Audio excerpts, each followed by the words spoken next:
we go. Good evening. Welcome to the Frame Room Days. And we are here together tonight, the first evening, with my beautiful friends here from Italy and from Colombia and from New York and from Belgium, right? Yes. Yes. Welcome tonight. And I'm so happy to meet you here and to talk with you. And so maybe before we start talking, just we can watch a little bit some music and some films, and just to understand your music and your visions, your fantastic world, what you're working. So we can start with Torres, and we can talk later about your music, and you can explain also a little bit about your work in general.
Bravo.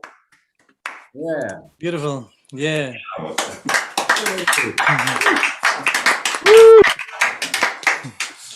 Yes, Paolo, welcome. Paolo Torres from Colombia.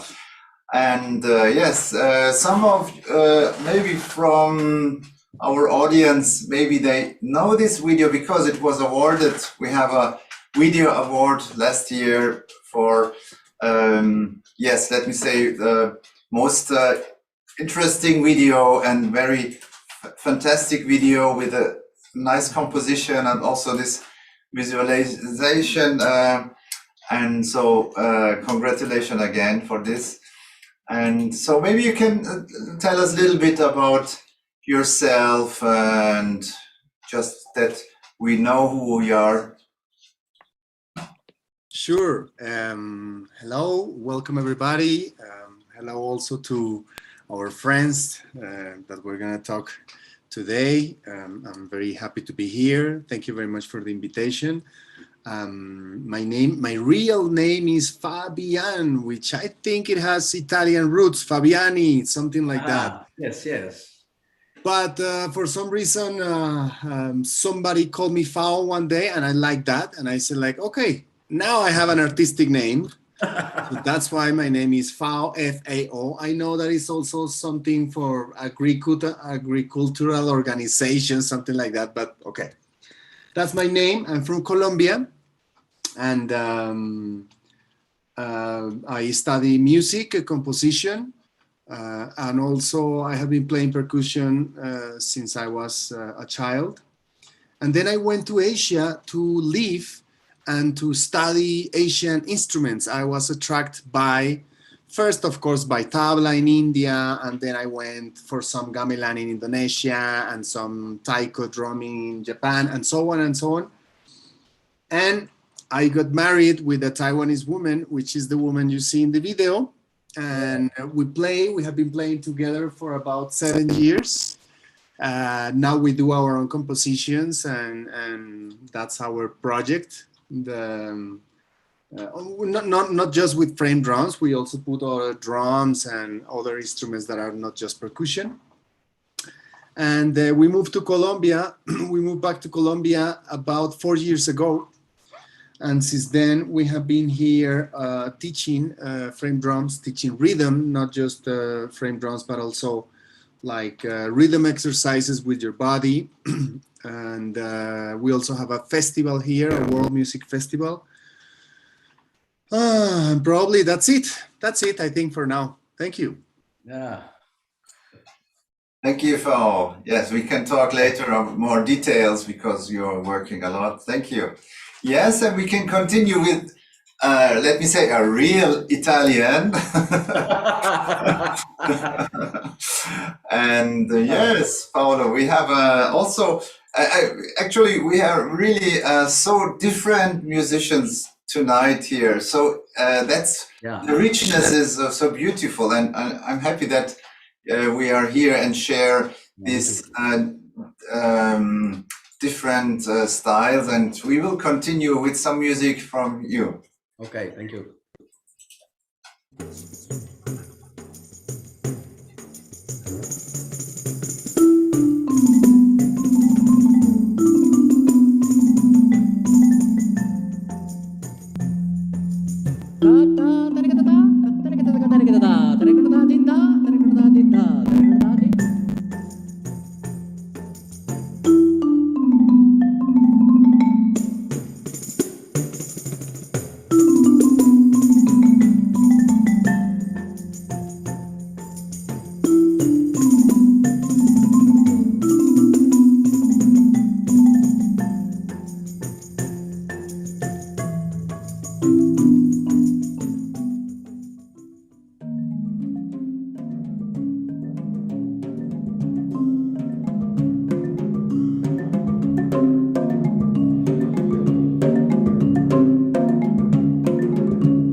Thank you.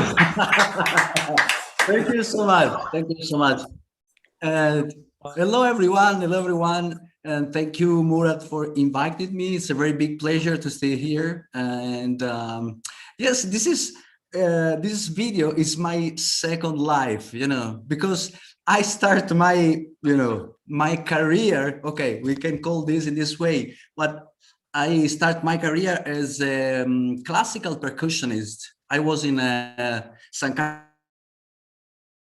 Theater for many, many years, and I stay in theater for 15 years.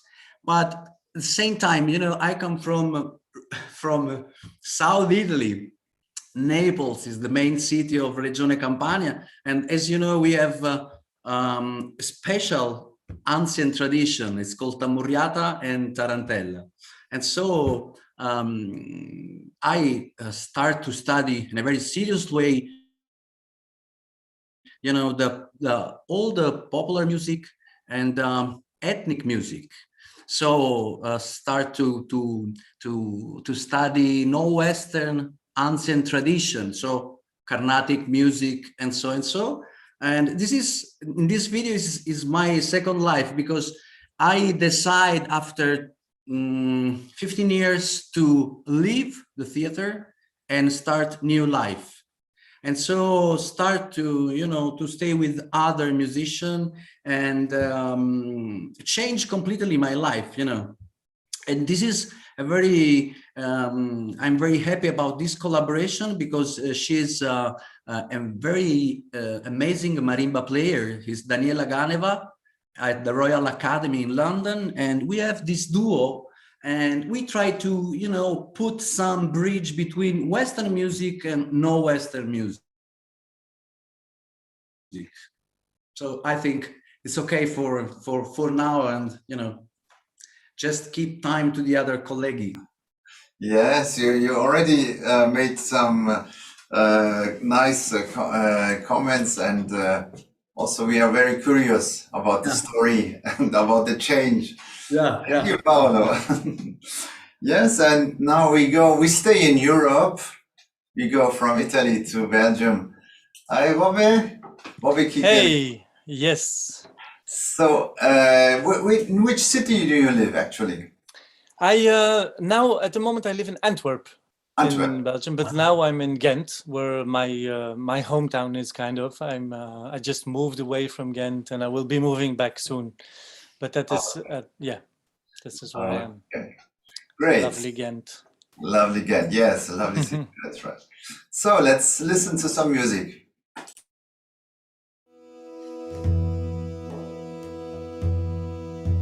Hello, I'm Robbe Kieckens. I'm Halva's percussionist, and I want to tell you a little bit about the instrument I'm using in Halva. I start with this one because even though it's not used a lot in Halva, it's my main instrument. It's called bendir, or frame drum, as in English, as a generic name.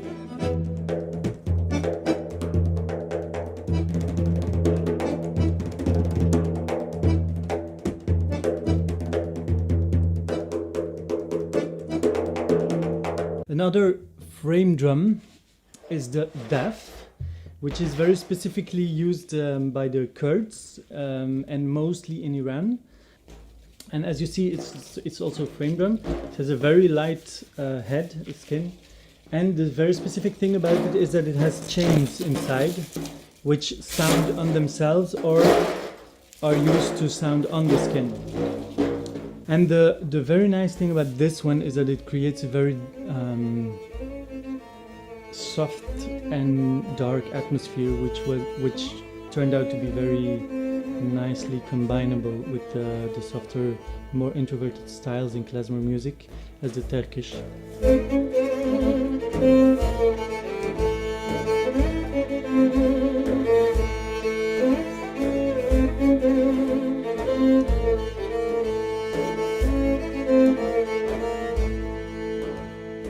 Then, of course.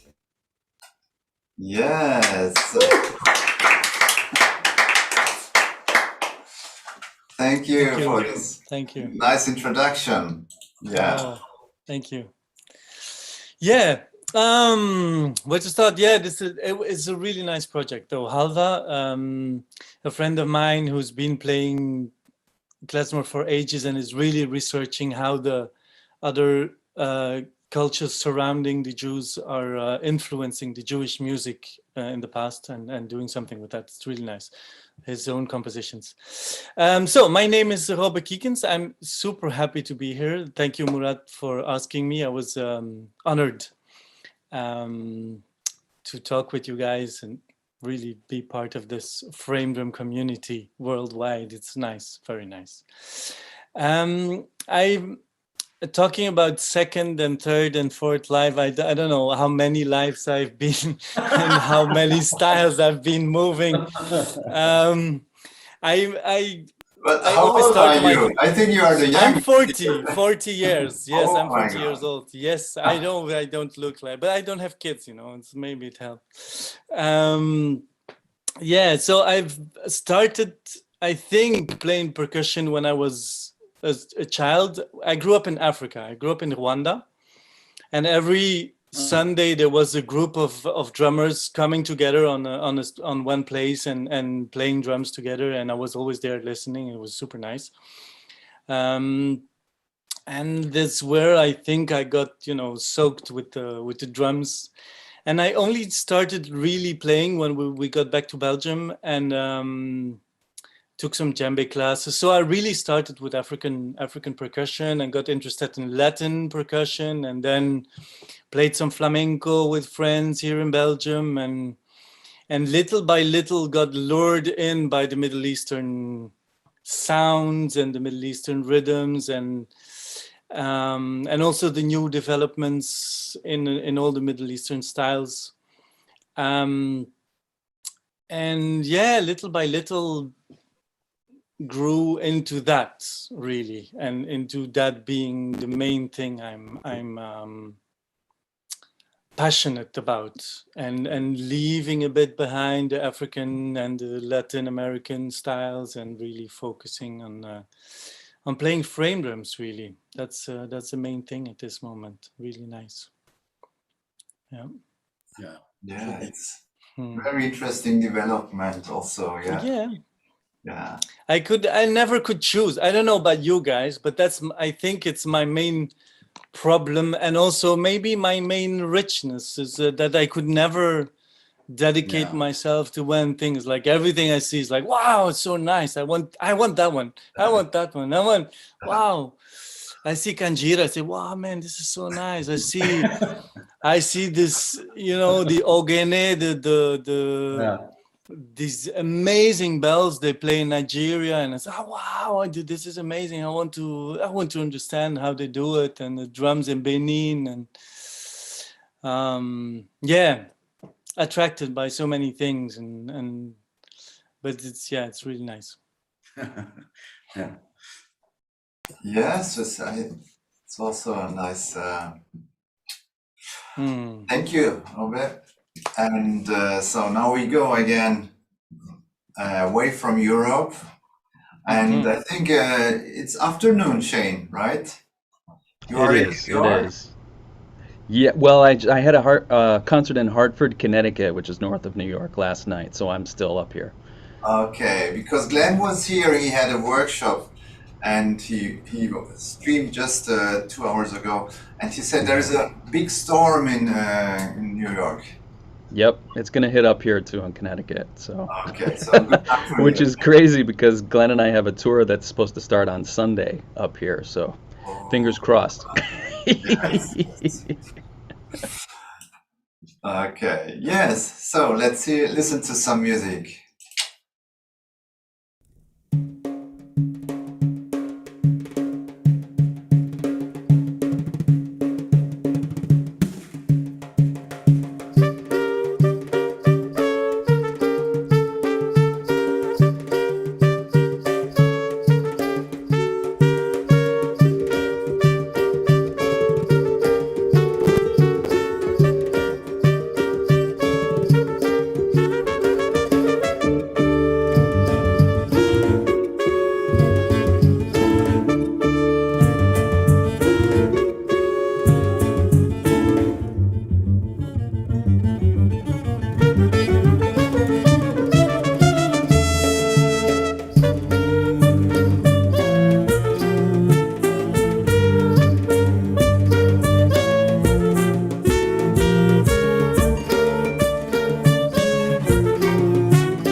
interrupt this beautiful clarinet solo because it's a nice long. We put a link of all of your music inside the chat, so for sure you can watch everything. Also, we will put other links of you. So sorry that we had to cut it. No Yeah, worries. Shane, maybe you can explain a little bit about this project or in general about your music. Sure. Yeah, I so that was a piece I wrote called 9 to 5 that takes its name from the time signatures. So it switches back and forth between 5/8 and 9/8, and I think that's one of the things that really drew me to this kind of Middle Eastern music and Bulgarian music, and all this use of odd time signatures is something that was really kind of inspiring to me. So that's what the inspiration for this piece was just how danceable a lot of cultures make these odd time signatures, which are so foreign to us Western trained musicians. So I also came to it from a previous life where I started off as a rock and roll drum set player, where all that matters is 2 and 4, you know.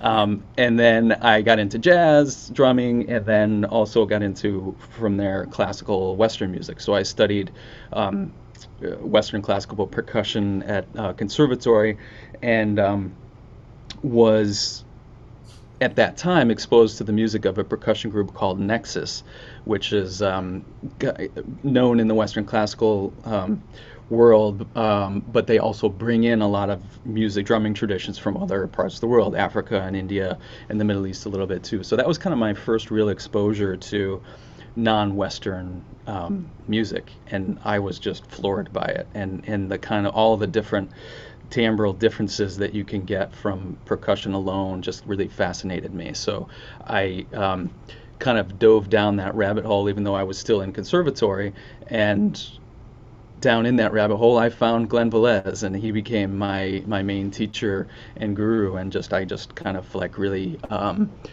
got into everything that he was doing and tried to absorb as much of that as I could.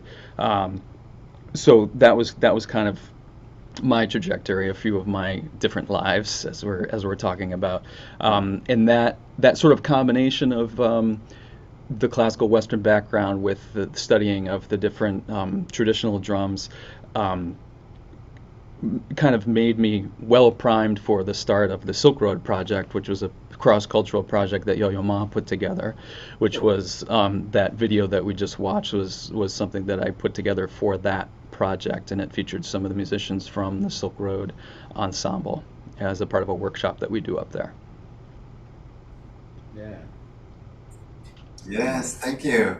Thank you. And you said you will be on Sunday you will be on tour with Glenn, right? So Yeah. this is a special project or something that is already an older project? Yeah, so this is I've been after studying with Glenn, and he invited me to start playing with him back in 1998, I think, after I graduated from grad school. So I've been working with him in his drumming trio with Yusuf Sharonik. So the three of us are the core of that group, and then we bring in different melodic players. And so this specific tour is with Flute Raman, or Raman Kalyan, who plays South Indian flute. And we're doing a tour of the Northeast, 2-day residencies at 3 different schools up there. So we're so far we're lucky that they're still on schedule to happen despite what's happening with COVID here. So it's performances and workshops with the students at those universities. Yeah, super. Nice. Good luck, I wish you. And thank you. Good tour. Thank you. Thank you. Nice. Yeah, so I would like to, now we come to our topic of the evening, and so we have we always have some topics in our talks, so that we really try to learn from each other, also be inspired, and because I think that's good chance to exchange ideas and also to look what is happening in different countries, in different cultures, and in different musical contexts also, because you have different backgrounds, also different experiences. And so for tonight, we have this topic, let me say, in general, this topic called visions, or our future, our fantasy, our creativity. And I think you already started with the different lives. This is also why I choose a different life. I mean, this is a question.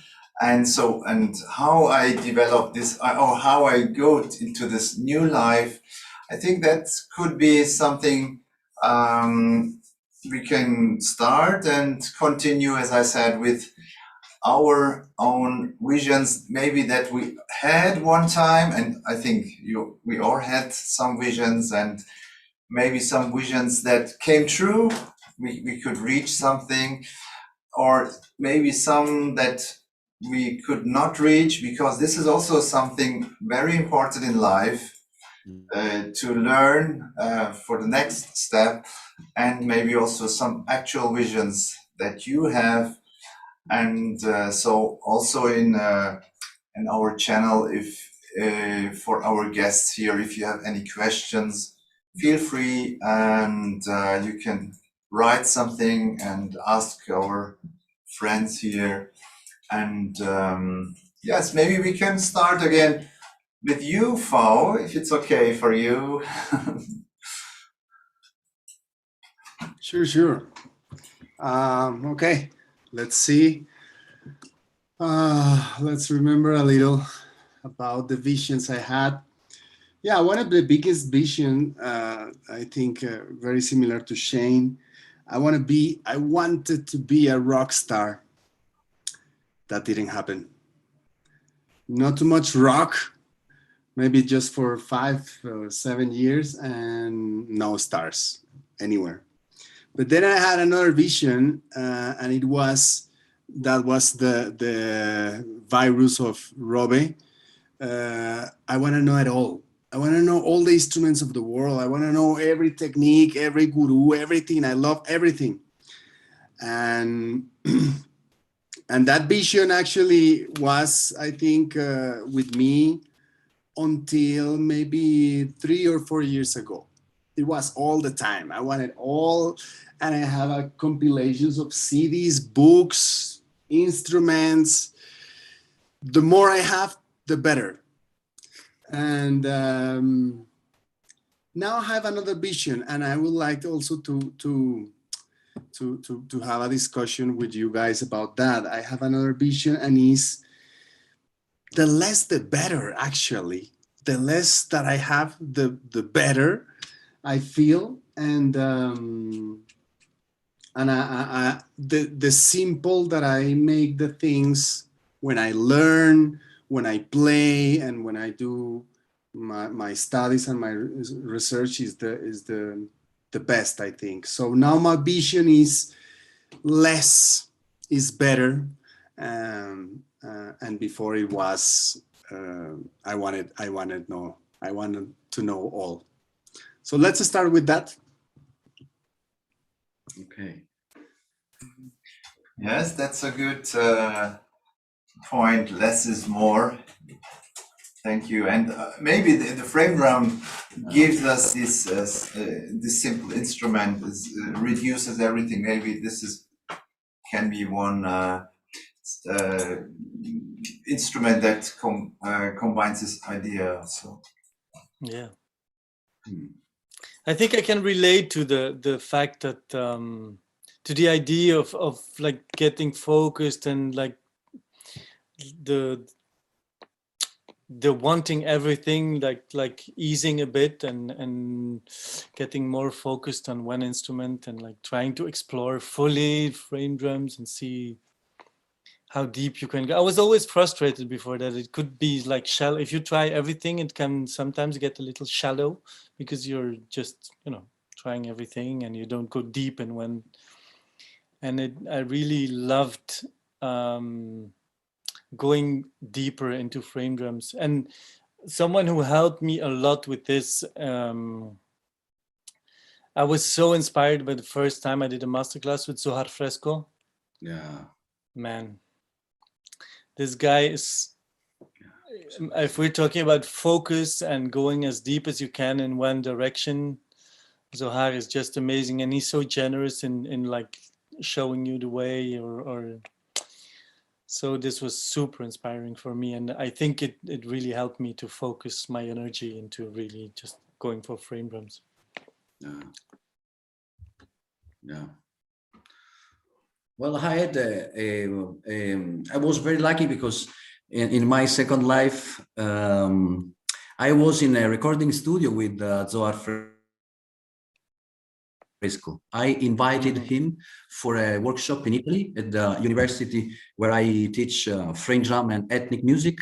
And yes, it was amazing. I think Zohar Fresco and Glenn Velez are, you know, are the amazing musician, are our lighthouse, you know, and we are all the, you know, students from this amazing musician.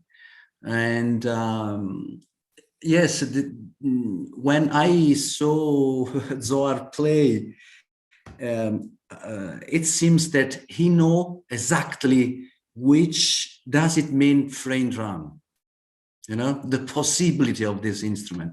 And this is amazing. Yes. And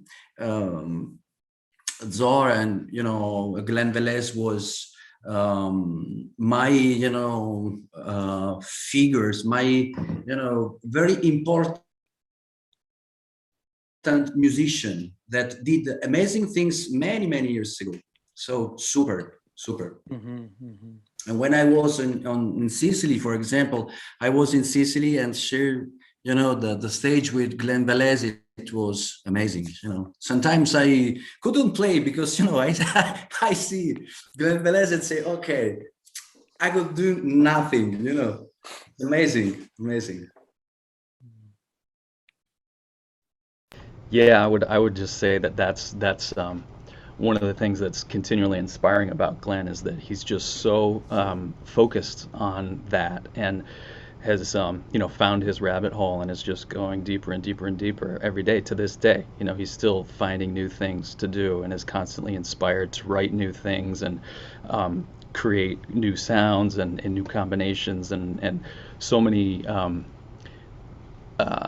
so much inspiration after so many years, you know. And I think that just goes to show, first of all, it's testament to the kind of person that he is and the creative spirit that he has, but also just the depth that the instrument, the potential depth of the instrument, you know. And one of the things that I've heard him say is that he loves how everybody has a different approach to the instrument.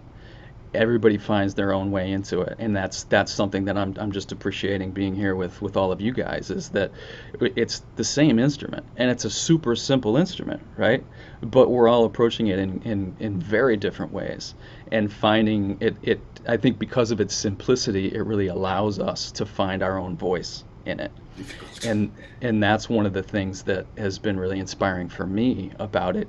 And in terms of like our trajectory through different lives and kind of coming to frame drum, I think the vision when I was in school in conservatory, you know, the vision that I had was, you know, I was going to be like a classical percussionist, and that's all about playing all these big instruments and the marimba and the timpani and the chimes and setting all that stuff up together and having tom-toms and cymbals and triangles and all these different things crammed together, you know, and you're trying to play them all at once, right?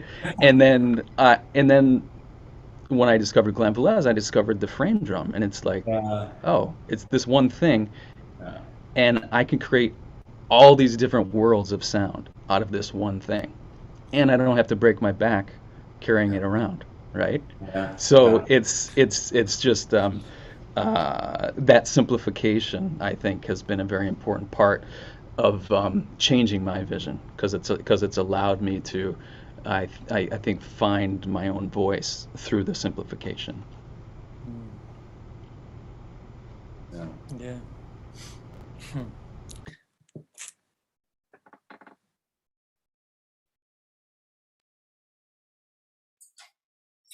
And so, Paolo, you said you changed from theater.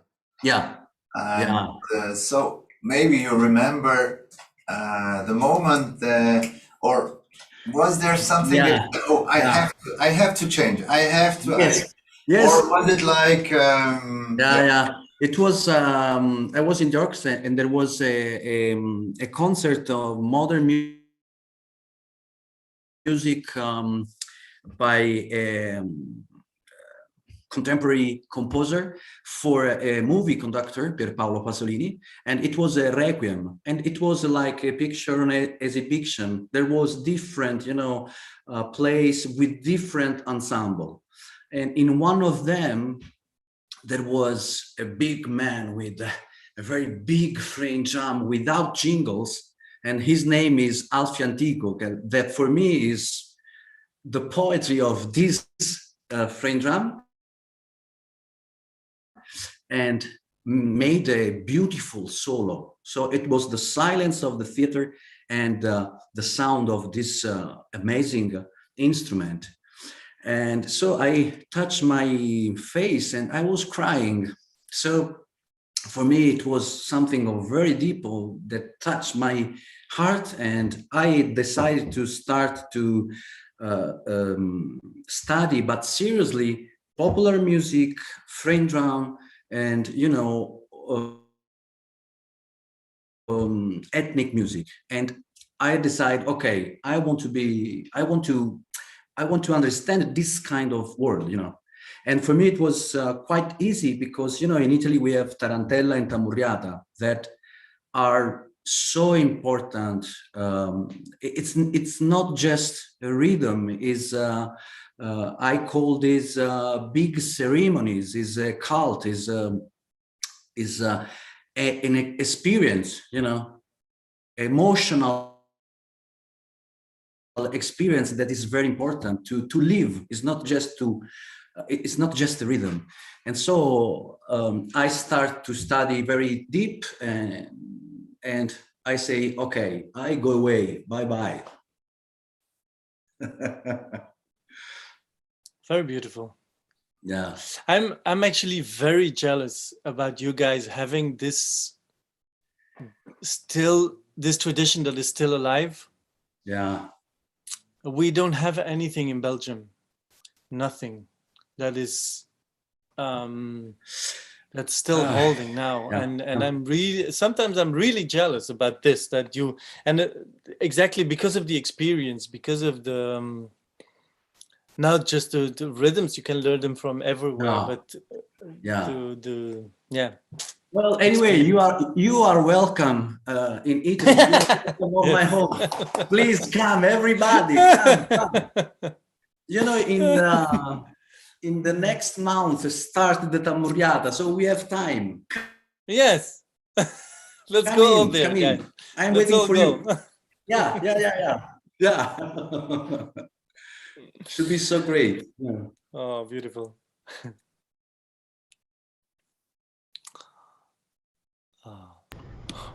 Yeah, I think that history is so important, and that's such an important part of, to me, I think, why, Paolo, you were saying that you saw this guy playing frame drum and you immediately had an emotional reaction to it. For me, a lot of that comes from the richness of the history, and thousands and thousands of years that these drums have been being played, and mostly for rituals and spiritual ceremonies and communicating with the spirit world and ancestors and things like that. That history is something that I think comes across to this day, even though it is an ever-evolving tradition at this point. I think it's all grounded and rooted in that incredibly deep, rich history that I think, whether it's conscious or not, I think we're all tapping into that whenever we play and whenever we pick up one of those drums. And I think that's part of what I love about the instrument, is that because of its simplicity and its history, I think it connects with people in that way. and when when we're playing it, it's connecting with us in that way, and it's then projecting out to the audience as well, to make those sort of ancestral connections. Yeah, yeah. Yeah, I totally agree. I wonder actually on that part of, because there's such a huge development in virtuosity on the frame drums, partly led by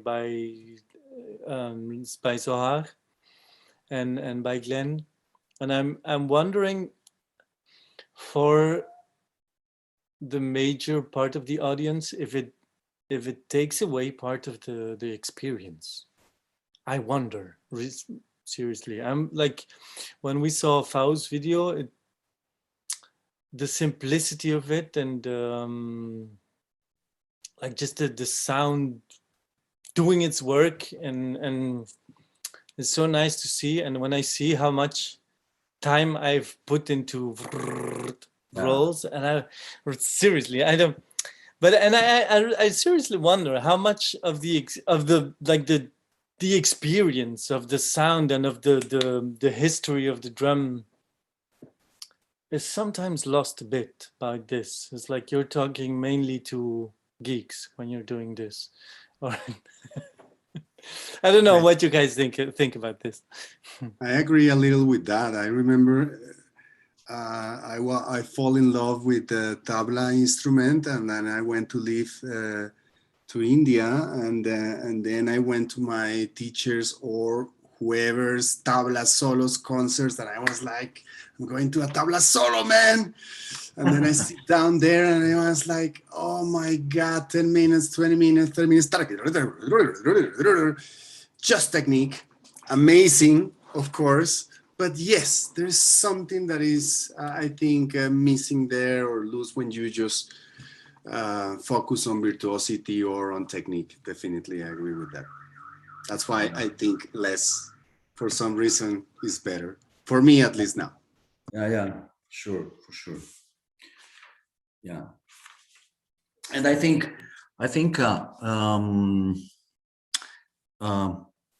for at this moment where young people maybe live a very difficult moment, and they don't know exactly the ancient tradition. This is for me one big problem. I am so lucky. I am teacher, and I teaching in a classical percussion and in the jazz department, world percussion. So the young students, they have to know and they have to live this ancient tradition, and so more music and less internet. It's so Yes. stupid, but people, they have to know that, and they have to live this kind of experience. It's better to stay with other people, drink, and the idea to stay with other people and eat together, drink something together is a ritual that is very important. And then there is music. Is music and ritual are together, and this is for me now, this is a very big problem, because also we are 2 years with the pandemic, so it's terrible. But they have to know the ancient tradition. And of course, I am not talking just about tamburiata or tarantella. We have a lot of this kind of ceremonies, and they have to know this. This is my is my little opinion, but I think, thank you very much, Murat. You did a very great job, because with this festival I think is one of the most important. You spread this kind of culture, and for the young people is very important. I see a lot of people who stay on the internet and are master of something on frame drums that is completely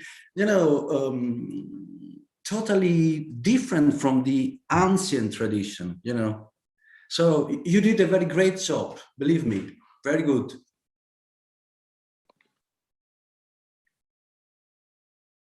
Yes, this topic about the young generation, that's a very important topic. Maybe we can talk a little later about this because, but Yeah, it's totally it's because it's our future.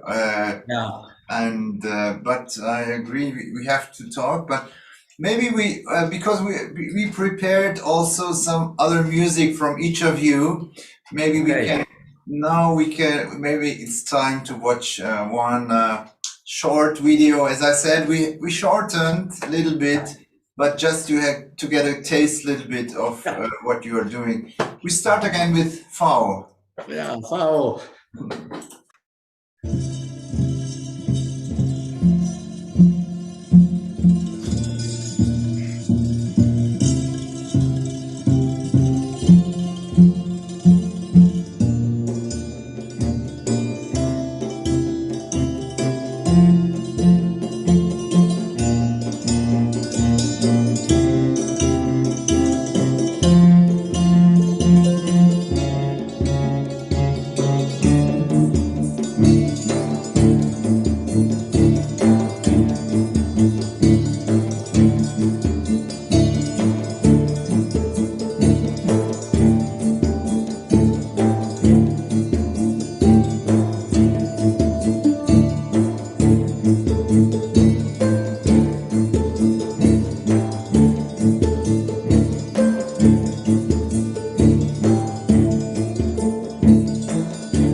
Yes. Yeah, fluido cosmico, right? Yeah. Cosmic flow can be in English, cosmic fluid, cosmic flow, any of those. Cosmic flow sounds nicer, I think. It's also one of your visions, Fao. Yeah. Of course, this is the project I have with my wife, with Ali, and we always invite 2 or 3 musicians to make some concerts and to play the compositions. This is amazing. Yeah. And also you have a festival also, Ritmos del Mundo, I think. Ritmos del Mundo. Yeah, exactly. Yeah, we made a festival here. We when I came back to Colombia, I realized that we do have a world music festival, but it's from an university. It's private and it's an university that has a lot of money. So we wanted to do a kind of independent festival and bring musicians from all over the world. And especially from Latin America to show their music, and we don't want to have these labels of rock or reggae or this or that. That's why we kind of call it Rhythms of the World. And there's also a podcast It's in Spanish, so if you want to learn Spanish, it will be nice. Otherwise, you cannot listen, but it's about this. It's about rhythms of the world. Okay. Yes, we will put the link in the chat of the podcast also.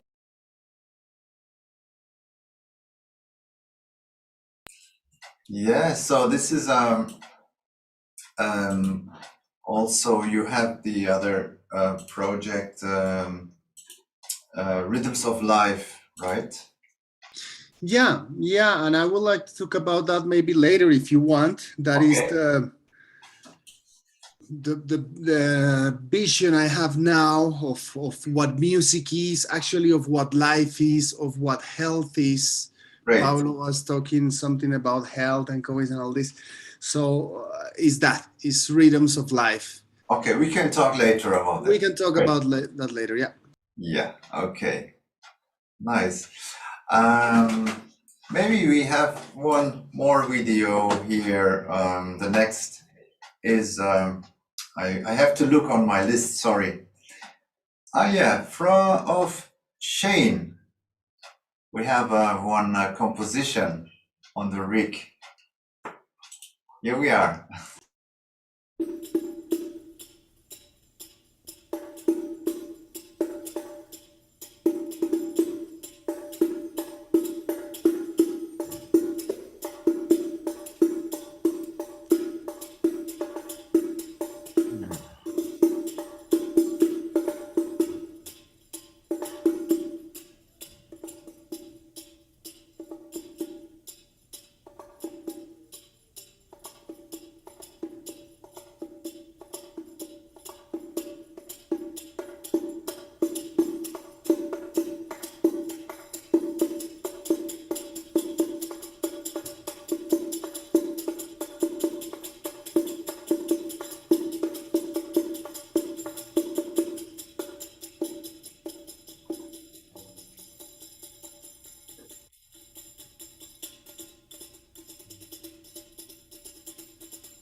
Nice,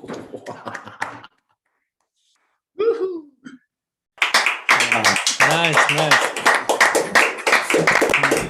Thank you. Ah, so this Thank is your you. own composition, right? Yes, yes. Yeah, well, a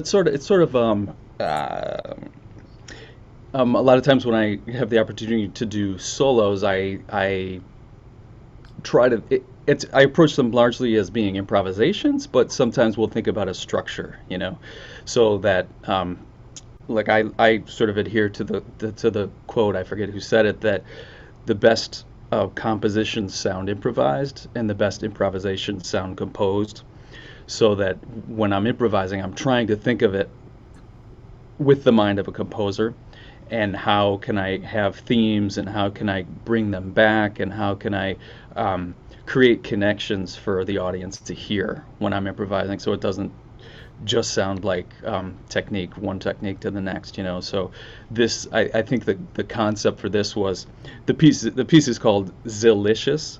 So obviously a play on words of the zills of the Rick. So trying to explore how many different sounds I can get and how many different techniques I can explore using the zills of the Rick. And one of the nice things about the Cooperman Ricks is that you can change out the jingles. So I put different sounding jingles on in the different spots that are accessible. So I started playing around with getting those different sounds, and then also a little bit of the my drum set background comes in, where I'm trying to do instead of doing things hand to hand, trying to do things independently. So like keeping a ride cymbal part with the left hand while playing independently with the right hand on top of that. And then quarter notes switching to eighth notes and things like that, and then just exploring the different sounds. So that was kind of the genesis of that improvisation. Beautiful. Thank you. Yeah, so and composing, I mean, or improvising, that's also for me, there is a vision inside. Maybe it's not a vision for you that changes your life, but you should have something in mind, I think. Maybe you dreamed something, you heard something, you saw something. And so how do you compose? Or, I mean, you explained a little bit, do you change with improvisation? But do you have different styles of composing or different ideas when you Yeah. compose? Yeah, I do. A lot of times the compositions come from improvisation, where I'll start just playing, and then I'll find something that I think is cool, and I'll try to isolate that and say, oh, what was that? And then how can I develop that and turn it into a piece? And then other times, I sort of, and was doing this when the pandemic hit. I sort of challenged myself to try to write pieces away from the drums, because that, I think, pushed me to write in a very different way, because I didn't have the instrument in my hands, so I wasn't drawn to the things that naturally come out. It was how can I do this in a way that I'm not relying on all my old tricks, So I think those are a couple of different ways that I try to compose. And what about, I mean, this can be also a question for all of you. Do you have a special way to compose, or that you discovered maybe in the years? For my part, I had I didn't compose much, but I had some nice experiences. Actually, I was teaching Rick in Brussels, and I was looking for a way to make. I was teaching my students Samai, Aksak Samai, 10 beats, and I was trying to fit different variations in a composition. And suddenly I thought of the idea of just composing Sasamai C, but only with rhythm. And like really following the structure of the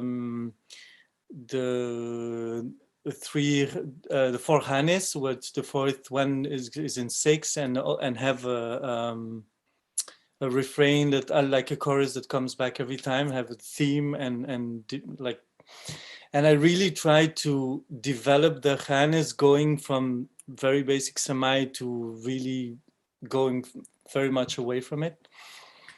And I realized that it really works well when you try to think of a kind of song structure, but making just rhythm, with just rhythmic variations. And I'm really thinking about like developing this way of composing further. I'm actually thinking of a way to compose a rhythmic blues, which my idea is to like the idea that melodic intervals can be equated with like rhythmic subdivisions, and try to see how I can make a 1-4-5 movement, but only with rhythm. I'm still not there, but it's something that's been haunting me for a couple of years, and I really want to do this. Yeah. Interesting. Yes, interesting.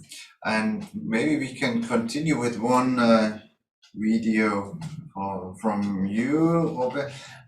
I mean, I know this composition, I think, is also on YouTube, this Sansemaisi, but we choose another one. But I think we can put also the link of this Sansemai in the chat so people can also watch this. But now we will watch the project Hands in Motion.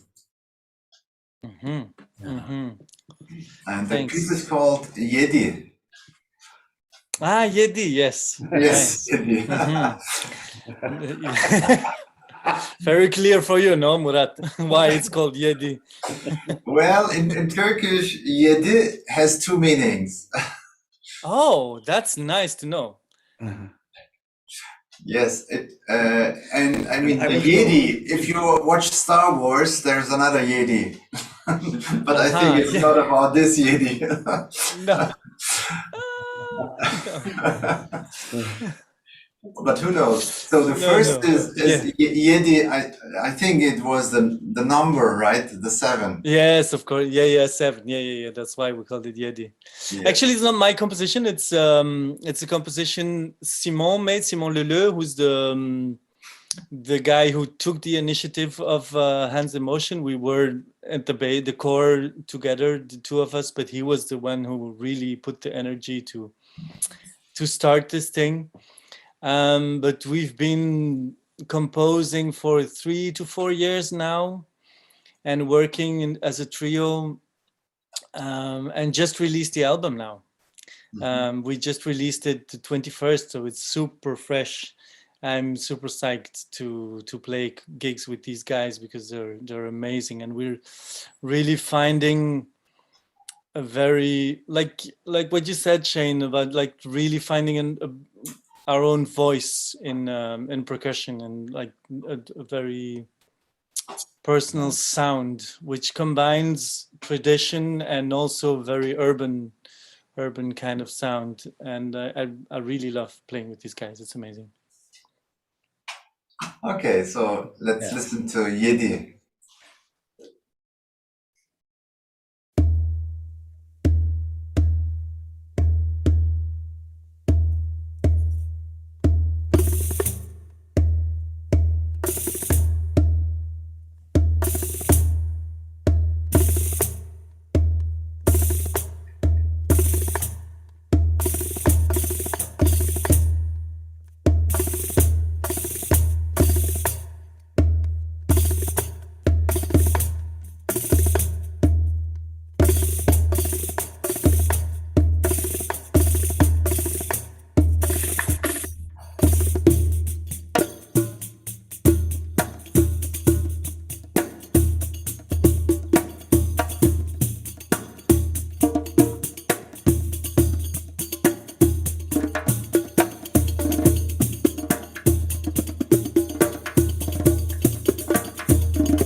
Cool.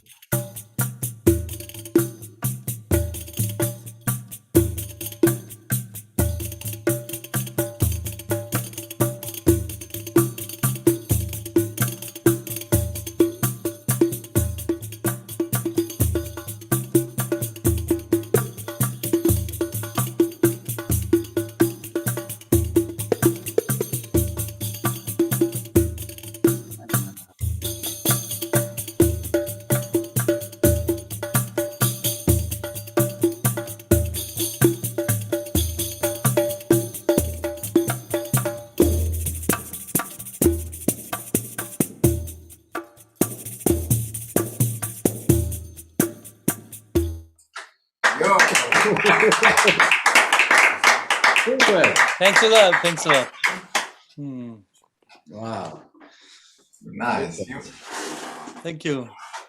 So this is now one of your main projects, I think. All right, or It's for sure the project that I've invested most energy in myself the last couple of years, for sure. And it's not that like we're playing a lot at this moment, but that's because we're just starting, because we're just putting out a CD, and we have a great team around us with someone who helps us with management and bookings, and a great sound guy, really amazing. So I'm sure I'm kind of trusting that we will be playing because the music, I'm really, really, really happy with the music. So I think it will Wow. go well with this band. Yeah, this is kind of the main project at this moment. Yeah. Yeah. And we've been composing mostly Simon, like the Holla player, you saw Simon and I been composing mostly together. Yeah, it's just a great experience. I don't know what to say much more about it, but thanks, Beautiful. guys. What is your if I might ask, what is your process in writing together? Most of the time, someone comes with an idea, with phrases, or sometimes a full composition. Like the Samai, I just wrote it and we played the way, like mainly, like almost no changes, like the way I wrote it.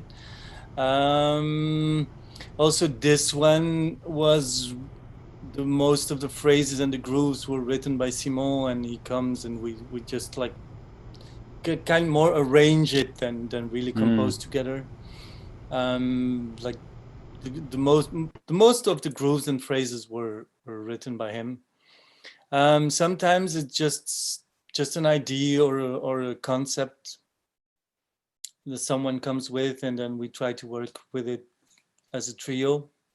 We've been exploring this lately, like for the album, like try to find more things that are less. We had a very nice producer who's not too much into percussion, which was great, because he was very strict with us. He was like, "Guys, do you want this record to sound like you only want percussionists to listen to it, or do you want like other people also to enjoy it?" And he was super strict about that, and it kind of forced us to change our compositions away from sounding like a percussion study, and it really helped. It's so nice to have an external, vision of someone who's into lots of styles of music, just maybe not too much into percussion studies, not too much interested in technique and stuff.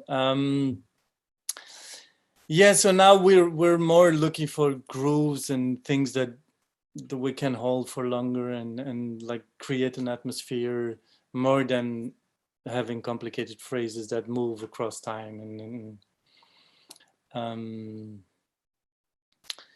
but most of the time someone has like a pretty clear idea of how things are evolving, how will be like the theme will be constructed. Right. Someone has a vision, one might say. Yes, someone has a vision.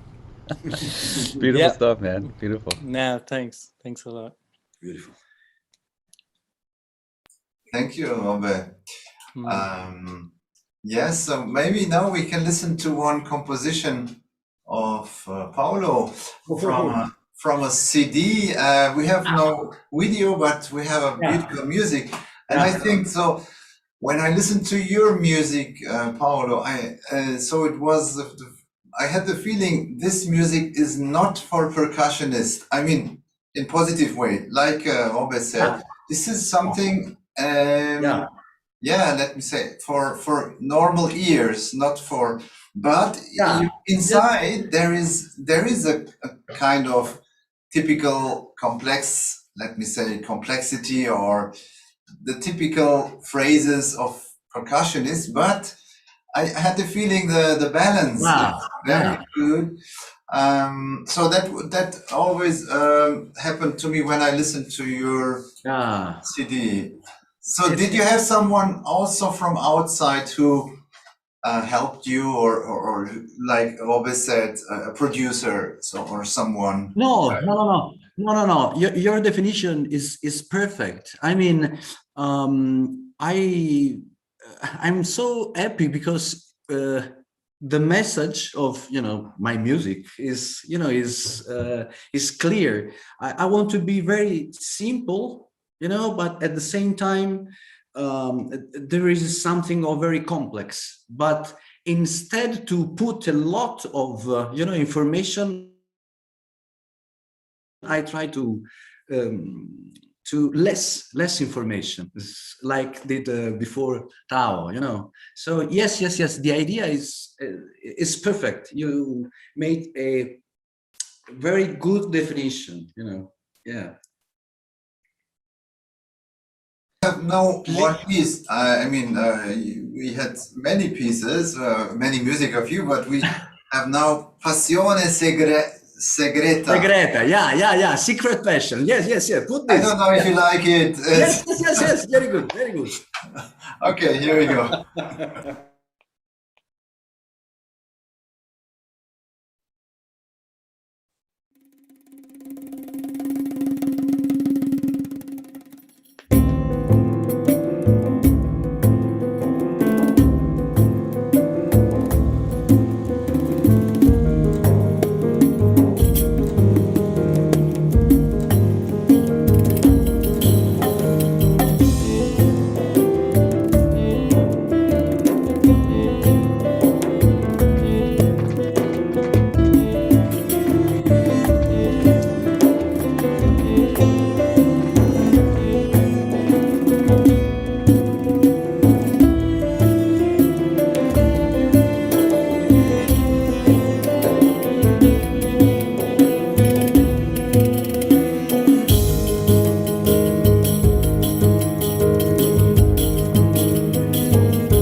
Dinna, tam tataka dinna tam tariko tarigita digotaka tarigita tataku jantaka dinna tam tariko tarigita digotaka tarigita tam tataka dinna tam tariko tarigita digotaka tarigita tataku jantaka dinna tam tariko tarigita digotaka tarigita tariko tarigita digotaka tarigita dinna tam tariko tarigita digotaka tarigita dinna tam tariko tarigita digotaka tarigita dinna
Wow, super beautiful.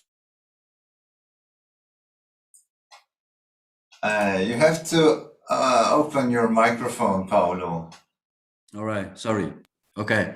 Hey, in this piece, you know, the Rick, of course, is Zohar Fresco. It's not me, of course. That's why this piece is so beautiful, you know, because there is Zohar. Yeah, yeah. Yes, but also I think the idea Yeah, of this the is, piece, you know, the composition is also beautiful. yeah. Oh. Thank you so much. Yeah. Thank you so much. Thank you. And Really, yeah, really. Very beautiful. My favorite part is watching the Zoom and everybody grooving in a different place. We're all grooving, but what's wrong with this picture? Yeah. Beautiful stuff, Paolo. Thank you. Thank you, Shan. Yeah, thank you. so I asked Yashar about the time. It was 4 minutes. Yeah. Yeah, and you know today you have to compose short pieces. Everything is short and fast. I mean, 4 minutes is not long, but for today, Yeah, people, 4 minutes is. So this is another development in this time. yeah. How do you handle with this? I mean, maybe you don't care at all. You say, "Oh, I do my music," or does it influence you somehow in your way of thinking, way of working, way of composing? So No, what is this effect of this modern, let me say, formats of pieces of, yeah. well, you know, in particular, this piece, I just was studying a composition of South Indian drumming, and there was always this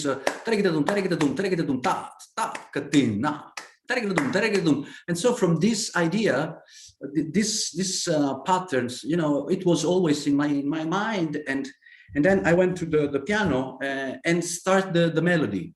So and so I put all the percussion on the melody, because I like very much the use of the voice, and I'll try to transpose the vocality on the percussion instrument.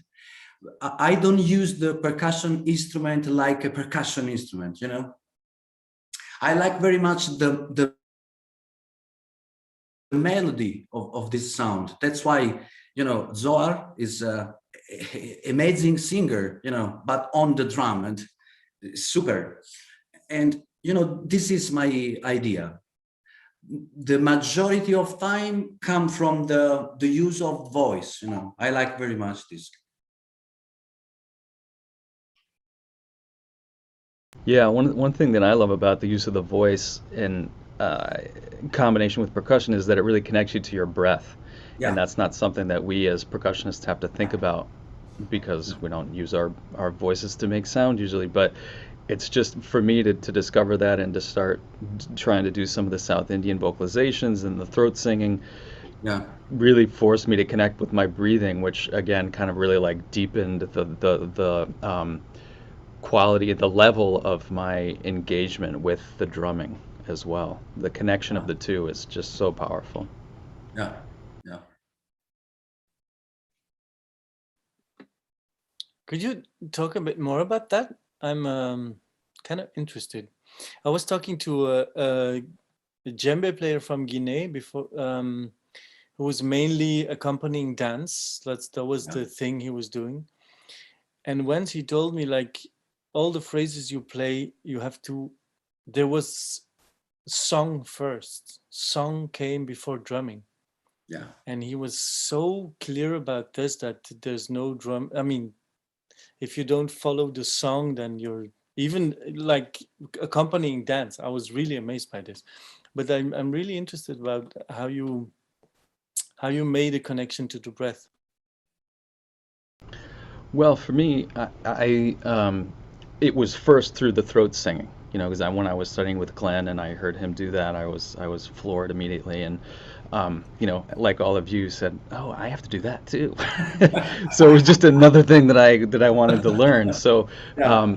so he got me started on that, and it was just the process of having to take nice, long, deep breaths in order to be able to sustain a tone for a long period of time.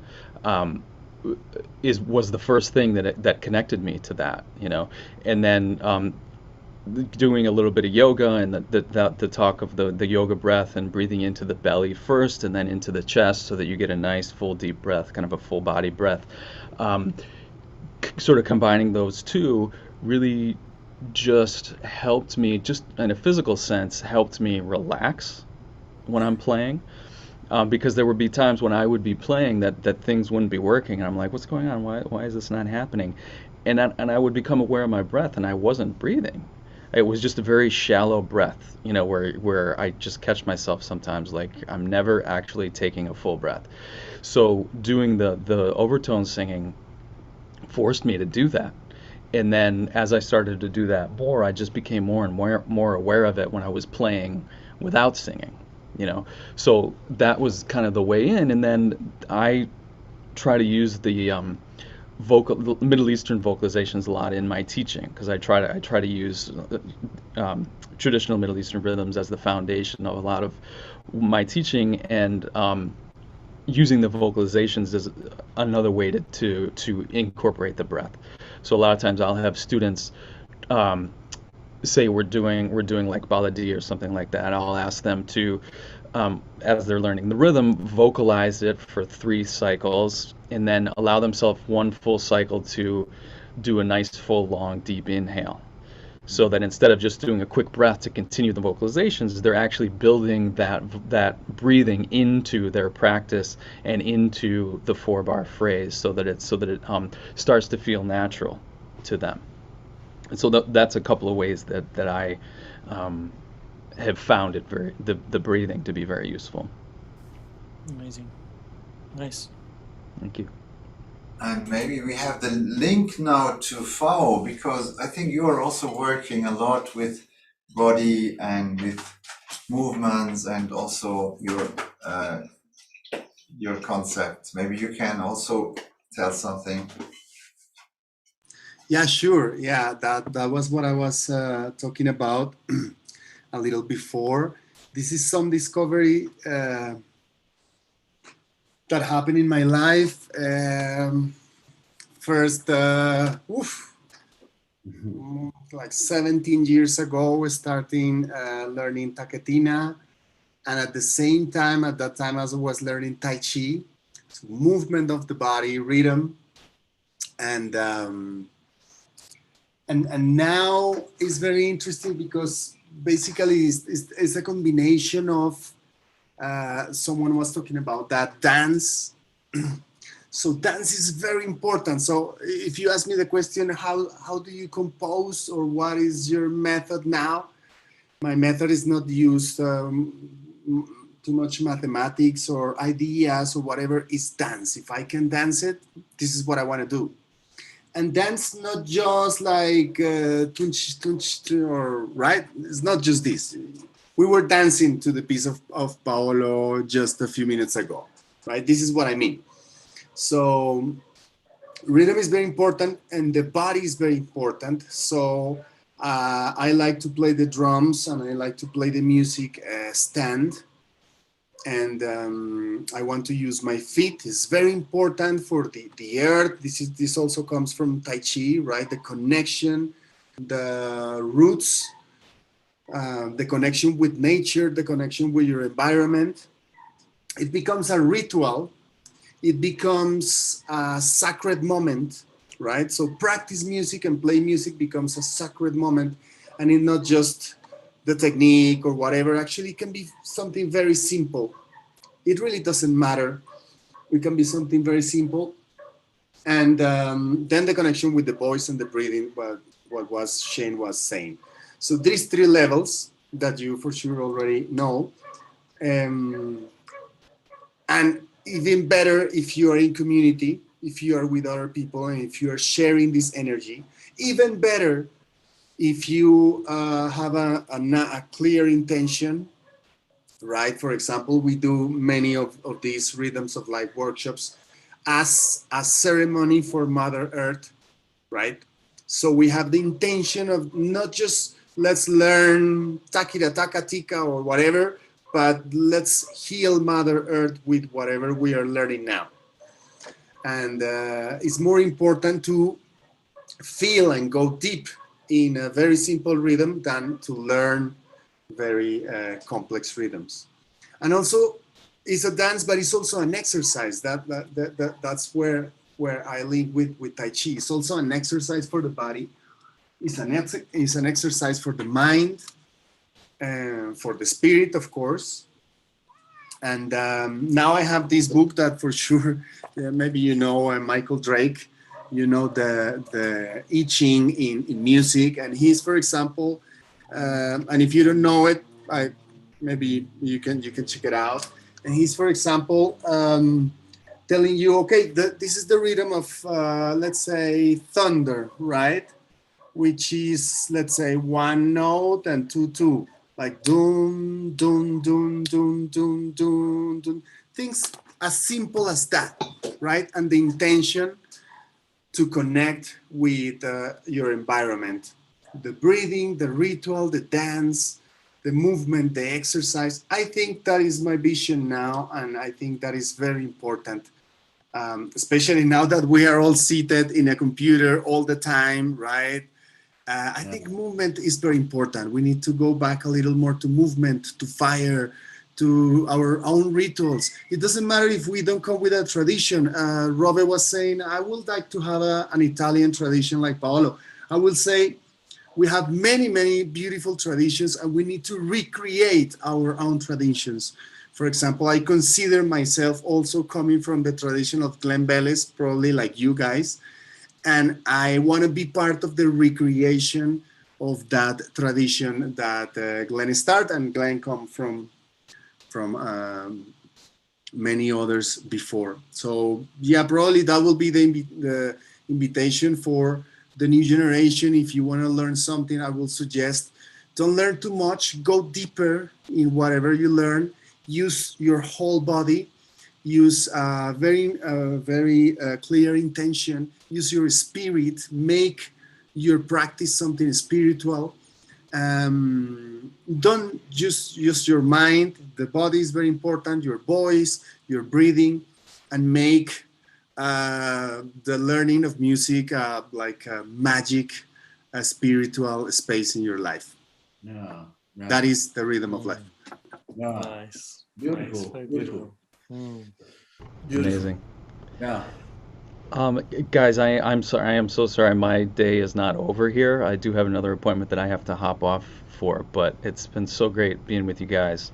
I love you all, and I hope to see you all again soon. It's been such a pleasure. Thank you, Murat, for Yes. this amazing event. Thank you, Shane, also for coming. Yeah. My And pleasure. good luck for your concerts. And hope Thank to you. meet you again. Ciao. Thank you. All right. Ciao, guys. Yeah. Bye. Ciao. Bye. Thank you, Shane. I also need to leave a little soon, but we can talk a little more. Okay, so we just can have a. There was a question, by the way. Maybe we can talk about this question. With all the different sizes and styles of frame drums, how did you discover what fits with you? That's the question from the chat. Do we have to make a choice? No, I just. I think it's all sizes have their advantage. No, have their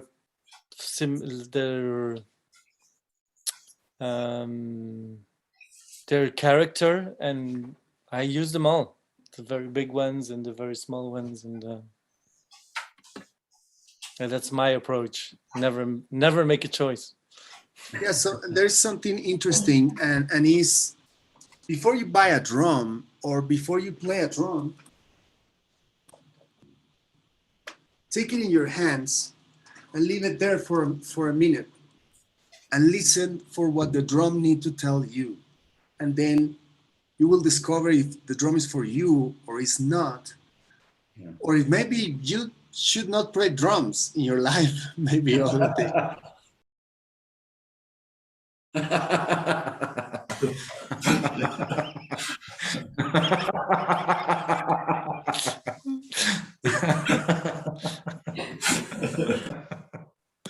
Yeah.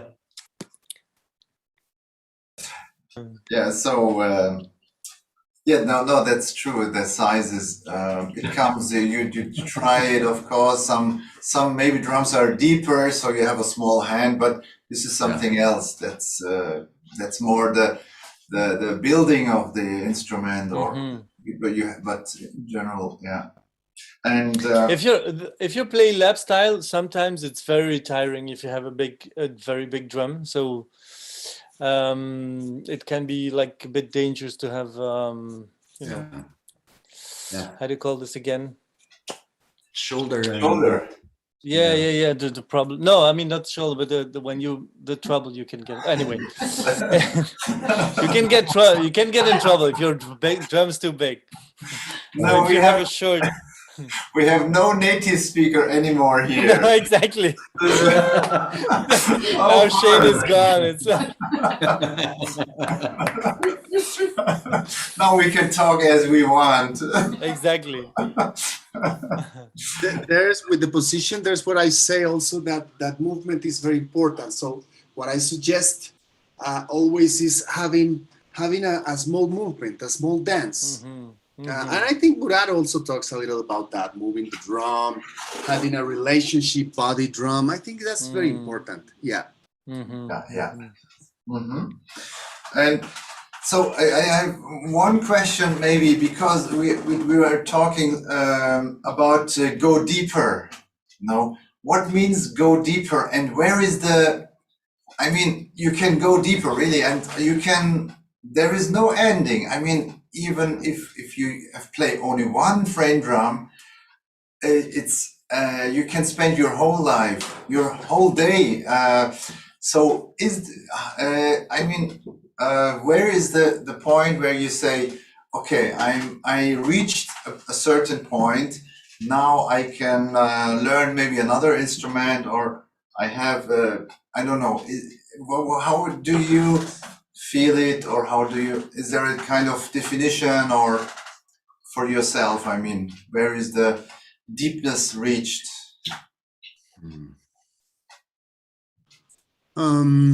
I have something to say there very fast. Is first, I like long things. I believe in long things, so I don't believe too much in these short things that everybody consume now.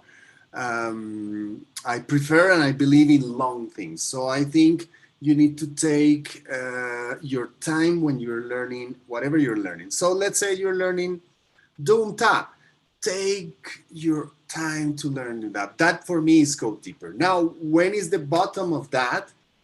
There's no bottom. Just with Doom Ta, you can create your own cosmos and your own magic music forever. But it needs time. And this is also something important for the future generation, or for this generation, and for last generation also. Things need time. Things need time, really, really, really. Not just music, everything, right? Learn how to eat, learn how to walk, learn how to talk, learn how to relate with other human beings, learn how to relate with your death.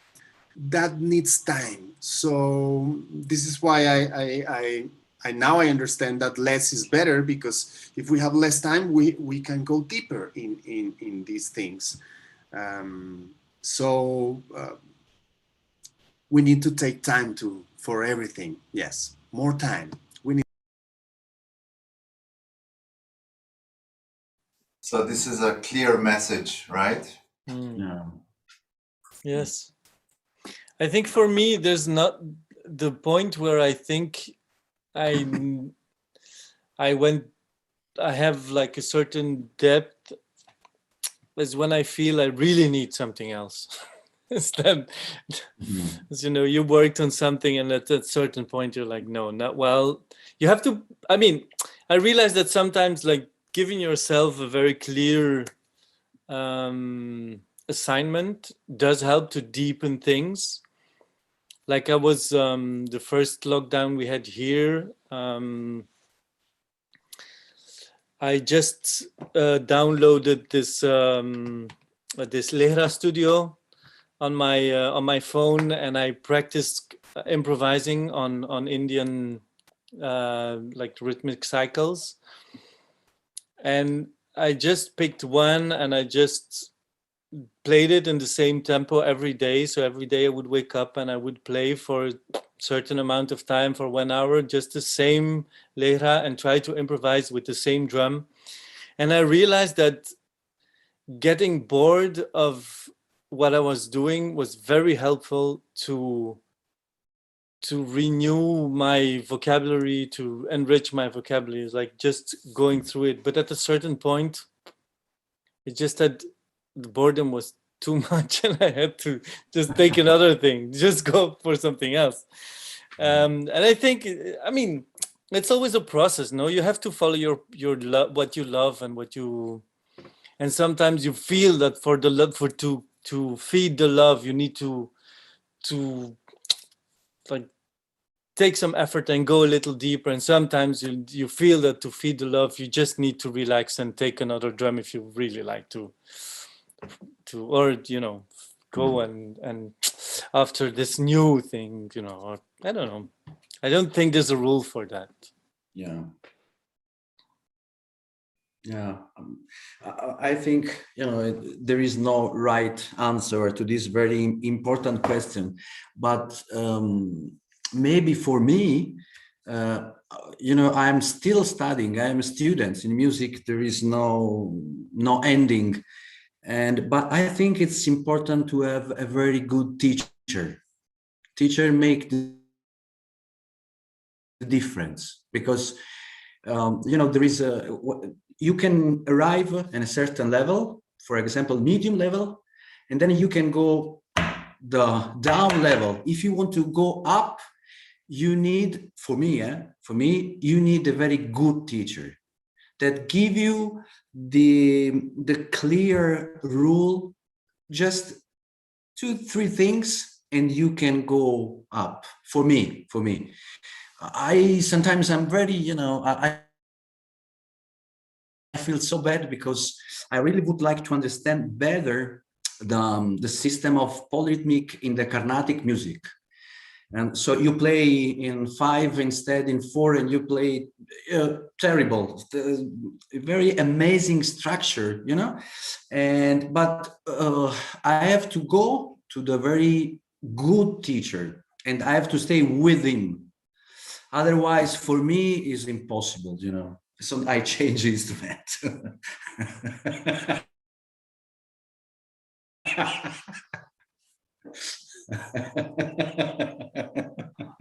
Yeah, I think you're right. I was mainly self-taught. Yeah. I didn't have many teachers. I mean, I didn't have a proper teaching. Yeah. But the moment I realized, the moments I made big shifts when I did a workshop with Zohar, Yeah. or I went to see Alej Tobias in Spain. Yeah. Oh, Yes. Amazing. even just a week is world changing, shifting.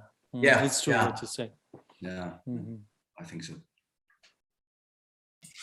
Yeah, so we had one topic that we said we will do it later. It was about the young generation. Paolo, you started, and I said we can talk later. And so I remember you said that they are spending a lot of time with internet, let's say easily. And so,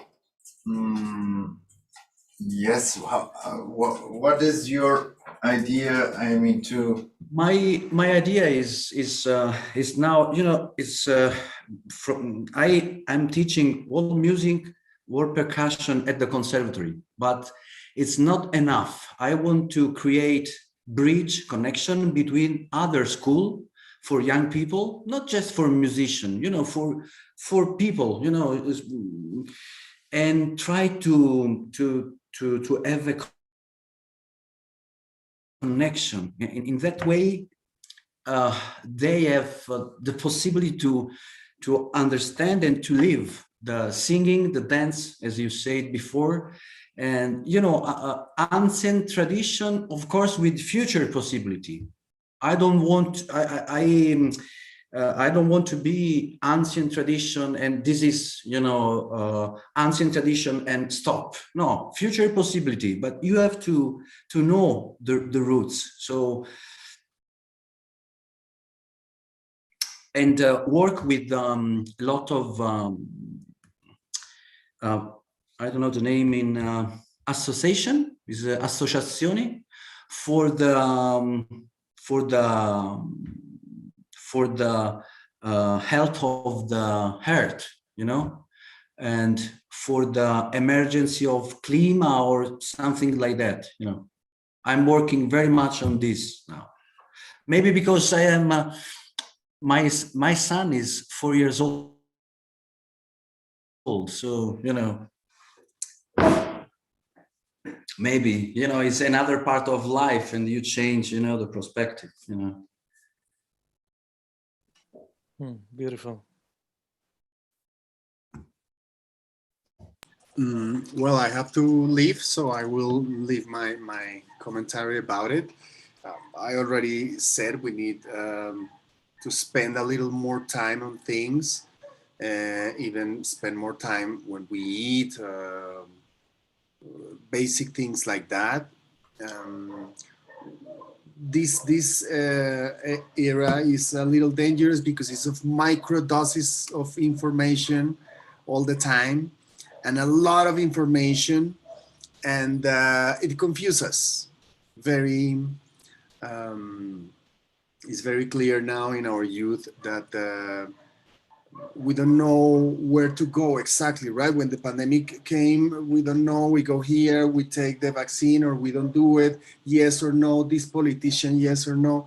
We are a little confused. So I think we need to get back together in a ritual, play together, let the spirit of the drum, the spirit of fire talk and guide us. And I think this will be my suggestion for the youth, of course, with the guidance of the teachers, as Paolo says, of course. That will be. Okay, thank you very much, Murad, and you guys. It was very nice. I hope there's a next time to see you. yes, Yeah. thank you. Thank you, Ciao. See you another time. Yeah. Okay, so we are on the 3. Wow. Yes. Yes. Tre moschettieri. Yes. Yeah. Musketeer. Yes. So I will ask if there is another question in the chat. No, there is no question. Yeah, maybe if you have any last comments or yeah, so maybe you have something that you wanted to say or to add. Yeah, I want to say thank you, Murat. Thank you very much, and all the Tamburi Mundi team. Thank you so much. Really. Yes, Thank you. I do Grazie. agree. Yeah, very beautiful. Great. Yeah. Yeah, thanks for the occasion and for the possibility to interchange. It's really nice knowing you guys. Also, I was not aware of the work of our fellow percussionists, and I'm really happy to discover. Really nice. Yes, so especially for me, it's I profit really a lot because I have the chance to speak with so many musicians and every musician has their own cosmic world, cosmic idea, and this is very precious to share ideas. And even if they are even if you have the same ideas, sometimes it's good that also others have the same idea. Yeah, it can be comforting. Huh? Yeah, it's also important that you don't feel like, okay, I'm doing this, I'm doing this. No, it's like, okay, we are in the same directions, or we have different directions. That's also good to have this exchange to get inspired. So thank you also. And I think also our audience, they enjoy a lot these meetings, and also many people will watch it later also in the channel. So we also get comments later. So thank you for coming. Thank you. Paolo, you have your workshop tomorrow yes? Or after tomorrow? After tomorrow. Sorry, excuse me. Yeah. You feel me. Okay. Yes. After tomorrow. Yeah. What will you be teaching, Paolo? What will you be teaching? Well, it's very on warm up and velocity. You know, for frame drums. You know. Nice. Yeah, it's exercise that. I will like to work on two main aspects: the articulation, which kind of articulation do you want to use, and group of stroke or rudiments that provide you to understand immediately which kind of pattern you have to play. Good stuff. Very interesting. Yeah, you're invited, Robbe, to join us. Nice. Oh yes, thank you very much. I'm afraid I will be I will be teaching and going to my father, who's very ill. So I will. Okay. I won't be possible. It won't be possible to be there. But good luck and okay. Have fun. Yeah. Thank you so much. Thank you. And so all of the others, tomorrow evening we have another talk here. The topic will be, by the way, it's also very interesting, singing and drumming. So we have 3 guests who use this in their music. Tuba Gülyaşı from Turkey and Isabel Martin from Spain. So, and Joanna Labelle, she's from Canada, but she moved to Germany now. So, and they are all have different approaches, musical approaches, and also styles of playing different. And we will talk about this. What is the function or the magic of drumming and singing? And might be interesting also for us. I'm looking forward also. Amazing. Okay, so thank you again, and stay safe and all the best. Thank you so much. Thank you. Bye. Ciao. Ciao. Bye.